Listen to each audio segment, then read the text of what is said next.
landscape, so ito na pala yung accomplishment na ginawa kong waterfalls dito sa area na to, dito pa rin sa Samara, sa San Juan, Batangas.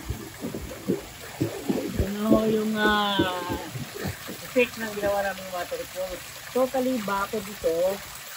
So, nagsabi sa akin yung may-ari, walang maganda sa area na to. So sabi ko, since what, ano yan, swimming pool.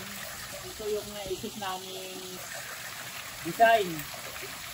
Fountain waterfall. Ayan. Yung materials namin, leather bonder sa natural. Since parang bulubundokin kasi ito. So, natural stone yung ginamit ko, leather bonder. So, ayan po.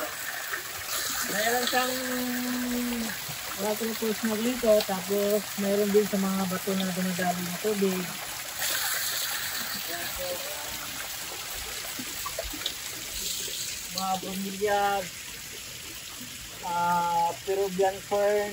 Yan ang mga materials namin. Nagamit din ako ng mga driftwood kasi ito walang lupa. So, dahil air plant lang yung ginamit ko. Bromeliads ang mga yan. Nabubuhay sila sa kahoy. Makapit sila. Ngayon akong lantana dito. Namumulaklak na siya. Elephant ear.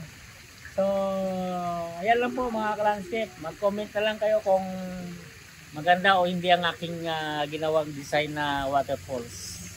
Thank you. Bye-bye. Ay, yun po nga pala.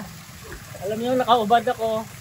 So, since na tapos na namin yung project, nagpaalam ako sa may-ari na maligo muna, relax kami dito muna, overnight. Yan, kasama akong pamilya ko. At itong photographer ko, si Mark.